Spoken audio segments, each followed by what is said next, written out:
सबसे पहले हमें देखना है कि रेशनल नंबर क्या होता है। क्या देखना है? रेशनल नंबर, RATION, रहने दो, बंद करो कॉपी। रेशनल नंबर क्या होता है? परिमेय संख्या क्या होता है? किसके बारे में बाबू? परिमेय संख्या क्या होता है? किसी को पता है? तो परिमेय संख्या वह होता है जिसे हम, रेशनल नंबर क्या होता है? जिसे हम P/Q के रूप में लिख सकते हैं। ये पहला शर्त है ना।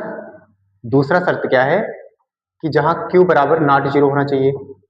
Q बराबर जीरो क्यों नहीं होना चाहिए? क्योंकि अगर जीरो से किसी संख्या में भाग करोगे तो आंसर क्या आएगा? अनंत आएगा, जो कि संभव नहीं है। इसीलिए Q के स्थान पर कभी भी जीरो नहीं रखा जाता।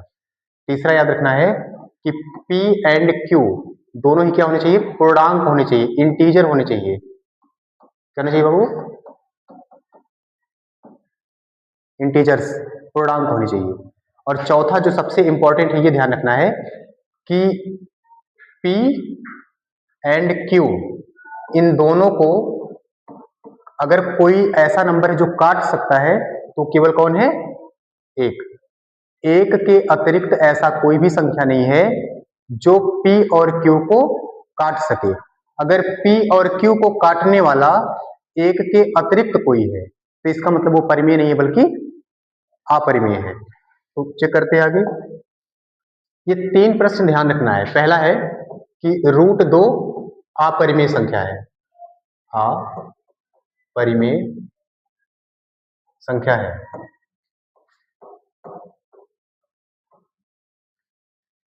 सिद्ध कर, प्रश्न देगा कि सिद्ध कीजिए कि √2 अपरिमेय संख्या है। ऐसे ही कहेगा कि सिद्ध कीजिए √3 अपरिमेय संख्या है। ऐसे कहेगा सिद्ध कीजिए √5 अपरिमेय संख्या है। ऐसे कहेगा सिद्ध कीजिए √7 अपरिमेय संख्या है। ऐसा बोलेगा हमसे। तो हम इसमें से 2 कर लेते हैं, 3 कर लेते हैं हम लोग, उसके बाद चौथा आप लोग करोगे, है ना। देखो, तो सबसे पहले हमें सिद्ध करना है कि √2 कैसा संख्या है? कैसा है? अपरिमेय है ना। तो अगर ये अपरिमेय है तो इसको हम P/Q के रूप में नहीं लिख सकते हैं। लेकिन अगर इसे हम परिमेय मान लें तो अगर इसको परिमेय मानोगे तो P/Q के रूप में लिख सकते हो, है ना। एक बार केवल ध्यान से देखो कैसे कैसे किया जा रहा है, बाद में समझा देते हैं अभी। तो पहले हम मान लेते हैं कि रूट माना, क्या लिखेंगे? माना √2 अपरिमेय संख्या है। सॉरी, अपरिमेय नहीं, इसको परिमेय मान लिया जाएगा। अपरिमेय तो सिद्ध करना है ना। √2 परिमेय संख्या है। क्या बाबू? परिमेय संख्या है। और अगर √2 परिमेय संख्या है तो √2 को हम किस रूप में लिख सकते हैं? P/Q के रूप में लिख सकते हैं, जहां P और Q पूर्णांक हैं, जहां Q बराबर 0 नहीं है और P और Q का गुणनखंड केवल एक ही है, अभाज्य गुणनखंड, वो सॉरी उभयनिष्ठ गुणनखंड कौन है? केवल एक होना चाहिए।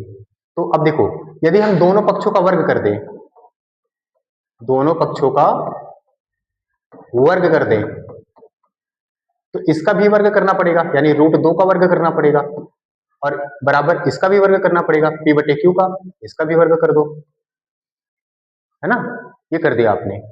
अब देखो, जो स्क्वायर होता है करड़ी को काट देता है, तो यहां तो बचा 2 प्लस बराबर P का स्क्वायर करोगे तो आ जाएगा P² और Q का स्क्वायर करोगे तो आ जाएगा Q²। इतना समझ में आया? सबसे पहले हमने क्या मान लिया कि √2 कैसी संख्या है? परिमेय संख्या है। फिर हमने कहा कि अगर ये परिमेय संख्या है तो इसे हम P/Q के रूप में लिख सकते हैं। उसके बाद अब हमने क्या किया कि दोनों पक्षों का क्या कर दिया? वर्ग कर दिया, स्क्वायर कर दिया। तो इसका भी स्क्वायर हुआ, इसका भी स्क्वायर हुआ। पहले वाले स्क्वायर से करड़ी कट गया तो बचा 2। P का स्क्वायर किए तो P² हो गया, Q का स्क्वायर किए तो Q² हो गया। अब देखो, Q जो है यहाँ पर किस रूप में लिखा हुआ है? भाग के रूप में। जब Q इधर से इधर जाएगा तो किस रूप में आ जाएगा? गुणे के रूप में। तो क्या आ जाएगा? P² बराबर आ जाएगा 2Q², और इसको बोलेंगे समीकरण नंबर 1। अब यहां से अर्थ क्या निकलेगा, ध्यान से सुनना। यहां से अर्थ ये निकलेगा कि जो 2 है वो p का एक गुणनखंड है। ये 2 इस p का क्या है, 2 p का एक गुणनखंड है। परेशान नहीं होना है, बस जितना बोल रहे हैं उतना सुन लो। सबसे पहले हमने क्या कि √2 एक परिमेय, हमने मान लिया कि √2 एक परिमेय संख्या है। फिर आपने दोनों तो लिख दिया कि परिमेय संख्या को p/q के रूप में लिख सकते हैं। दोनों पक्षों का वर्ग कर दिया, उधर का कर डी कट गया, इधर p और q का स्क्वायर हो गया। जब स्क्वायर हो गया तो q को उधर ले गए तो आया इधर p² बराबर 2 और q स्क्वायर। तो वही लिखा गया है p² बराबर 2q स्क्वायर। अब यहां से हमने इसका अर्थ क्या निकाला कि ये जो 2 है वो p² को काटता है, विभाजित करता है। तो इस प्रकार 2p का एक गुणनखंड है। इतना क्लियर? अब देखो यहाँ क्या क्या लिखे हो, 2 लिखे हो और p लिखे हो ना, 2 लिखे हो और p लिखे हो। तो अब ध्यान से देखो, पहले लिख लेना p को और बराबर लिखना 2 को, साथ में कोई भी इंग्लिश का अल्फाबेट मान लेना है। मान लो हमने m मान लिया, क्या मान लिया, m मान लिया। तो जो यहाँ पर दोनों चीजें लिखी थी वही नीचे लिखना है। पहले इंग्लिश वाला लेटर लिखना है, फिर बराबर लगाना है, फिर 2 लिखना है। क्लियर इतना? अब दोनों पक्षों का वर्ग कर दो। दोनों पक्षों का क्या कर देंगे, वर्ग कर देंगे। तो यहां से देखो क्या होगा, p का स्क्वायर हो जाएगा और बराबर 2m का स्क्वायर हो जाएगा।